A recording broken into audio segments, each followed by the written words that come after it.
Hello friends, मैं हूं doctor Sarfaraz और आप देख रहे हैं फास्ट माइंड लॉ अकेडमी। जैसे कि आप जानते हैं कि एसआईआर की प्रक्रिया का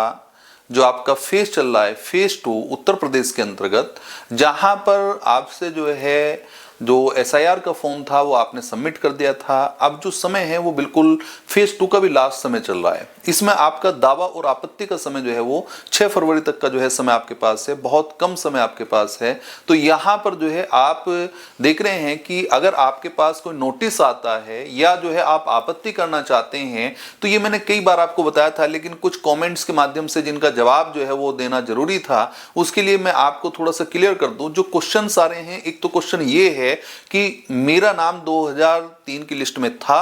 और मेरा नाम जो है, मेरे पिता का नाम भी 2003 की लिस्ट में था। ये जो है लोगों का कहना ये है, कुछ लोगों का ऐसा जो है वो क्वेश्चन आ रहा है कि भाई हमारा नाम था, एसआईआर की प्रक्रिया में हमारा नाम था, 2003 की लिस्ट में भी था, हमारे पिता का भी नाम था, और हमने एसआईआर जो 2025 का हमारे पास जो फॉर्म आया, जो हमें एक फॉर्म मिला, वो हमने फॉर्म फिल किया और उसके साथ जो है हमने 2003 की लिस्ट भी लगाई और वो सबमिट कर दिया। फिर भी हमारे पास जो है नोटिस आया।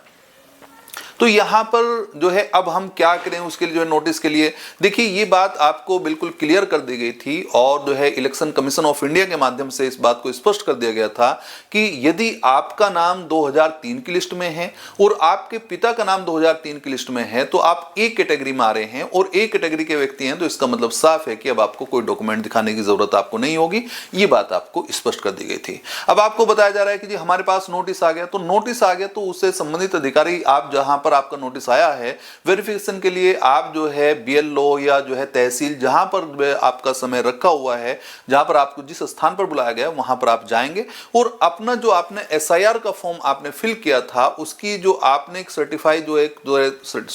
जो आपने कॉपी ली होगी, जैसा कि आपका 2 कॉपी में फॉर्म मिला होगा, तो आपने एक जो है वो कॉपी सबमिट कर दी होगी, एक आपके पास होगी जिसे आप रिसीविंग कहते हैं। तो उस रिसीविंग को आप लेकर चले जाइए और अपने फॉर्म को अपडेट करा लीजिए। उसमें आपको किसी डॉक्यूमेंट को देने की कोई जरूरत नहीं होगी।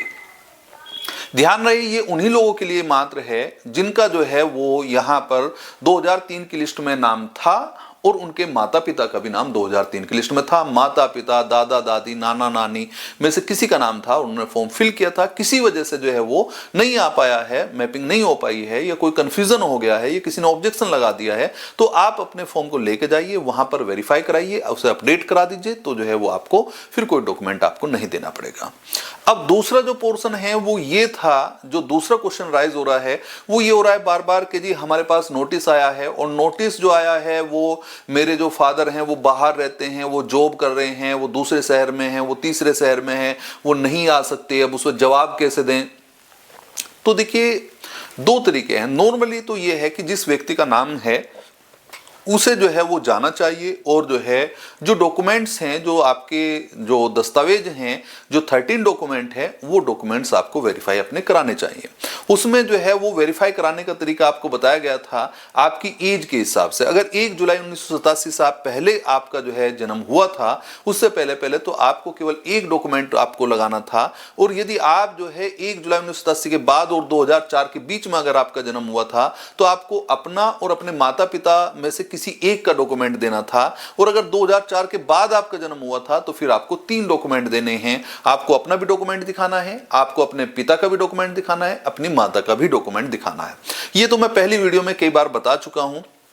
अब समस्या ये है कि यदि हम नहीं जाना चाह रहे हैं या मतलब जॉब कर रहे हैं, कोई मजबूरी है, बीमार हैं, इद्दत में हैं, या जो है वो कोई जो है बहुत ज़्यादा हॉस्पिटल में एडमिट हैं, वो नहीं जा सकते, तो ऐसी कंडीशन में, ऐसे रीजन में, जॉब वर्क की वजह से, किसी वजह से जो है अगर ऐसा है, तो उनकी ओर से जो ऑथोराइज पर्सन है, जिसे आप ऑथोराइज करेंगे, एक जो है वो ऑथेंटिकेशन, एक जो है फॉर्म जो है, जो जिसे आप आशय पत्र के नाम से जानते हैं, वो जारी करेगा वो व्यक्ति, जिसमें जो है वो ऑथोराइज करेगा कि हाँ ये व्यक्ति मेरी तरफ से जो है वो हाजिर हो रहा है, मैं इसे अधिकृत करता हूं। वो जो है उसकी तरफ से जाके जो है वो प्रेजेंट हो सकता है, उस लेटर को दिखा सकता है। ये भी इलेक्शन कमीशन की तरफ से आपको ऑथराइज किया है कि आप ऐसा कर सकते हैं, और जो है उसमें आप जो है उनका डॉक्यूमेंट, जो आपके माता हैं, पिता है, भाई हैं, जो बाहर रहते हैं, उनके उस डॉक्यूमेंट को आप दिखा सकते हैं, जिससे जो है वो इजीली जो है वो आपकी प्रॉब्लम भी सोल्व हो जाएगी। तो आपको इस कंफ्यूजन में भी रहने की कोई जरूरत नहीं है कि भाई जो है मान लीजिए वो बीमार हैं वो नहीं जा सकते हैं या जॉब कर रहे हैं कहीं, तो आपकी तरफ से अगर आपके पास डॉक्यूमेंट हैं, वो प्रॉपर डॉक्यूमेंट है, तो वो डॉक्यूमेंट आप अपनी तरफ से अपने माता पिता को, अपने भाई बहन को, अपने जो है किसी जो है वो बेटा बेटी को, या जो क्लोज फ्रेंड हो जिसे आप जो है अपना आश्रय पत्र, जिसे ऑथेंटिकेशन जो है के रूप में आप जानते हैं, ऑथराइजेशन जिसे आप कहते हैं आश्रय पत्र को, तो वो आप जो है उसे दे दीजिए, जिसमें जो है आप अपने आश्रय को स्पष्ट कर दीजिए कि ये मेरी ओर से मैं इसे अधिकृत करता हूं। उसमें जो है एक पूरा फॉर्मेट दिया हुआ है, उसे जो है आप जो है वो सबमिट कर देंगे, लेके जाएगा वो, और जो है आपके डॉक्यूमेंट को सबमिट करेंगे। डॉक्यूमेंट का फॉर्मेट वही है जो डॉक्यूमेंट आपको जो है एज के हिसाब से आपको वो लेके जाने हैं, और उसे जो है आप जो है वो शो करेंगे, उसे जो है आप जो एक तरह वेरीफाई कराएंगे, तो फिर इसका मतलब साफ है कि आपकी वोट जो है वो नहीं जाएगी। दूसरा जो पोर्शन है वो ये है कि अभी भी ये कहा जा रहा है कि भाई हमने जो है फॉर्म 6 हमें फिल करना है। अब फॉर्म 6 जो है फिल कर रहे हैं, फॉर्म 6 जो फिल किया जा रहा है उसका पोर्शन यही है कि फॉर्म 6 वो लोग फिल करेंगे जिनका नॉर्मली वोट, या तो जो है जिसका जो अभी ड्राफ्ट जारी हुआ है, कच्चा ड्राफ्ट जारी हुआ है, उसमें आपका जो है वो नाम अगर नहीं है, या आपका नाम जो है वो कट गया है, या आपका नया वोट बनना है, आपकी एज अभी हुई है, तो आप फॉर्म नंबर 6 फिल करके आप अपने नाम को ऐड कराएंगे, आप अपना फॉर्म फिल करेंगे। यहां भी आपको अपनी एज के हिसाब से वही जो है वो डॉक्यूमेंट आपको लगाने हैं। यदि आप 1 जुलाई 1987 से पहले के हैं तो आपको जो है वो एक फॉर्म आपको देना है, अपना एक डॉक्यूमेंट देना है, और यदि आपका जो है वो जन्म जो है वो 1 जुलाई 1987 के बाद 2004 के बीच हुआ है, तो इसका मतलब साफ है कि आपको एक अपना और एक अपने माता पिता में से किसी एक का, और अगर 2004 के बाद आपका जन्म हुआ है तो फिर आपको जो है वहां पर जो है वहां 3 डॉक्यूमेंट्स आपको उसके साथ भी सबमिट करने हैं। अब दूसरा पोर्शन ये था कि भाई हमें जो है संशोधन करना है, तो संशोधन के लिए भी मैं पहले भी कई बार बता चुका हूं, अमेंडमेंट के लिए कुछ लोग कहना है जी अमेंडमेंट हो ही नहीं रहा। अमेंडमेंट देखिए, आप जो है अपने बीएलओ से या जो आपके पास जो है वहां पर आप चले जाइए, जिससे जो है वो प्रॉपर तरीके से आपको पता चले। आप जो है फॉर्म नंबर 8 के माध्यम से अपने आप जो है वो फॉर्म को जो है उसे अमेंड करा सकते हैं, उसे संशोधित कर सकते हैं। उसमें कोई करेक्शन है तो उसे, आपके नाम में करेक्शन है, कुछ लोगों का ये बड़ा ऑब्जेक्शन आ रहा है कि भाई हमारा जो है वो नाम में जो है वो ये लगा हुआ था, पहले जो है वो एक नाम में समीर चौधरी लगा हुआ था, और जो है दूसरे जो जब अब जो है वोटर आईडी जो आई जो अब उसमें केवल समीर लिखा हुआ है। 2003 की लिस्ट में समीर चौधरी था, या पहले जो है समीर था, अब समीर चौधरी आगे लिखा हुआ, अब ये चौधरी हटाना है, या फादर के नाम में ये आगे जो है वो चौधरी साहब लिखा हुआ आ गया, पहले नहीं था। तो ये जो पोर्शन है ये केवल जो है इसके आधार पर नॉर्मली जो है वो नोटिस नहीं आता है। नॉर्मली इसे आप जो है अमेंड कर लेंगे, फॉर्म नंबर 8 के माध्यम से आप इसे अमेंड कर सकते हैं। इसमें संशोधन का प्रावधान आपका जो है फॉर्म नंबर 8 फिल करके आप उसे अमेंड कर लीजिए। अगर नहीं हो पा रहा है अपडेट अमेंड, तो आप बीएलओ से जो है संपर्क करिए, वहां से आप जो है उसे ऑथराइज करा लें। जो आपका यहां पर आप देख रहे हैं कि अगर आपको ऑब्जेक्शन फाइल करना है, आपके घर पे जो है किसी और की वोट है, तो फॉर्म नंबर जो है वो 7 फिल करके आप जो ऑब्जेक्शन को जो है वो फाइल कराइए। तो मेन बात जो आज की वीडियो का जो मेन मोटिव है, वो मेन मोटिव ये है कि देखिए जिन लोगों का जो है एसआईआर का फॉर्म जिसने भरा था, और वो फॉर्म आपका जो है फॉर्म भरने के बाद भी ड्राफ्ट में आपका नाम नहीं है, या आपकी वोट नहीं आई है, या वोट आई है और उसके बाद भी आपके पास नोटिस आ गया है, तो आपने जो एसआईआर का फॉर्म भरा था उसकी रिसीविंग अगर आपके पास थी, और आपका जो है ए कैटेगरी का फॉर्म था, इसका मतलब आपका जन्म भी 2003 में 3 की लिस्ट, सॉरी आपका जो वोटर जो थी वो 2003 की लिस्ट में थी, और आपके माता पिता की वोट भी 2003 की लिस्ट में थी। इसका मतलब साफ है कि वहां पर आपको डॉक्यूमेंट नहीं देना था, लेकिन फिर भी आपके पास नोटिस आ गया, तो आपको उससे घबराने की जरूरत नहीं है। आप अपनी उस रिसीविंग को ले जाइए, उसे अपडेट करा लीजिए, वहां पर कोई आपको इसके लिए कोई प्रॉब्लम फिर क्रिएट नहीं होने वाली है।